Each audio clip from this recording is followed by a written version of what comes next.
إليكم الحصاد الإخباري الأسبوعي لجامعة قناة السويس من 15 إلى 20 من أغسطس لعام 2024.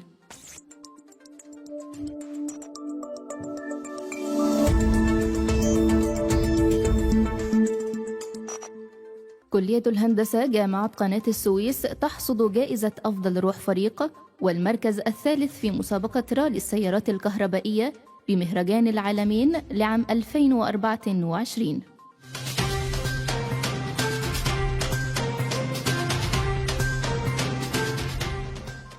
محافظ الإسماعيلية يعقد اجتماعاً لمتابعة منظومة الصحة بمشاركة الدكتور ناصر مندور رئيس جامعة قناة السويس، الذي عرض تقريراً حول عملية التطوير الشاملة داخل المستشفيات الجامعية.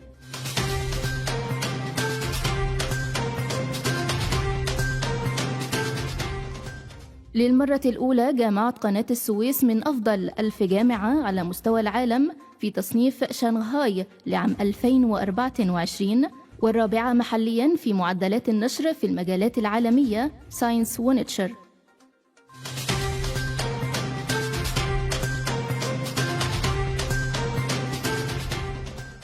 جامعة قناة السويس تحصد المركز الثالث في دور ريادة الأعمال بإقليم القناة وسيناء.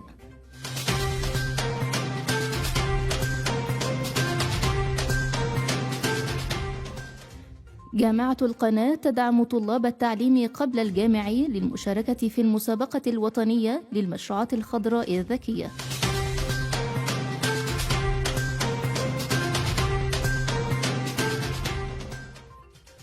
جامعة قناة السويس تنظم دورة الإسعافات الأولية والإنعاش القلبي الرئوي للعاملين بكلية الحاسبات والمعلومات.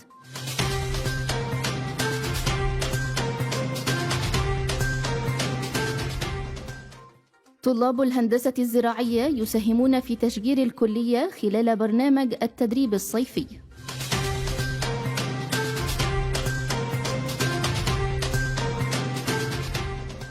أجواء حماسية ومنافسات قوية شارك فيها طلاب جامعة قناة السويس بمهرجان العالمين الجديدة لعام 2024.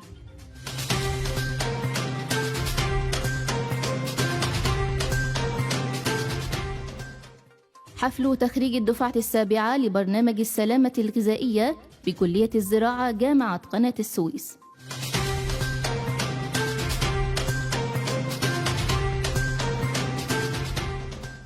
مركز إعداد القادة بجامعة قناة السويس ينظم ملتقى أهلني بالتعاون مع مركز ETC للتدريب والاستشارات.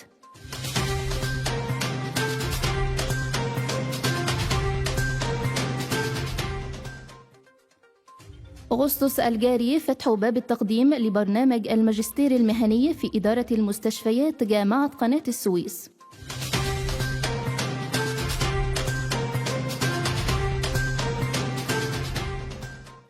إحصائيات مكتب التنسيق الفرعي بجامعة قناة السويس للمرحلة الأولى للطلاب المتقدمين للالتحاق بالجامعات من الثانوية العامة.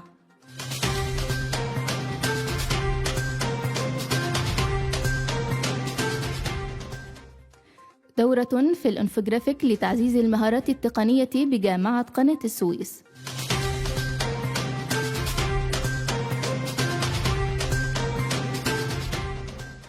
جامعة قناة السويس تنظم ندوة حول الغذاء الصحي السليم والسلامة البدنية.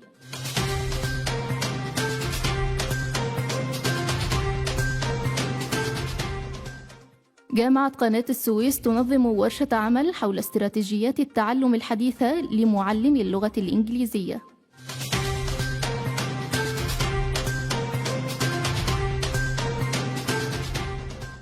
من 21 إلى 26 من سبتمبر القادم بدء دورة إدارة الأزمات الثانية بمركز إعداد القادة بجامعة قناة السويس.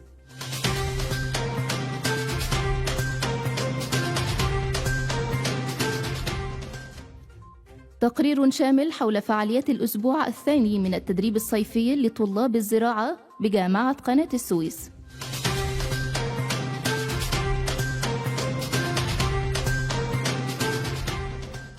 جامعة قناة السويس تطلق ورشة عمل حول استراتيجيات تدريس اللغة العربية.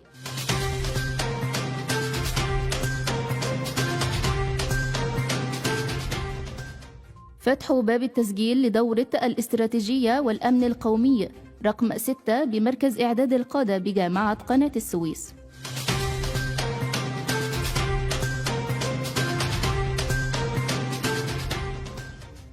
دورة تدريبية في بدائيات اللغة الألمانية بكلية الألسن بجامعة قناة السويس.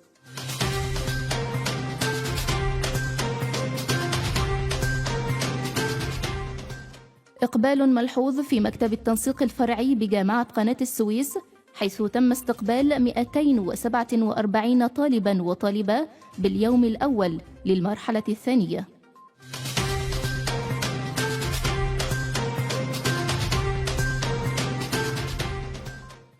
إلى هنا تنتهي نشرة أخبار جامعة قناة السويس. إعداد المكتب الإعلامي لجامعة قناة السويس. قرأتها عليكم الشيماء عماد.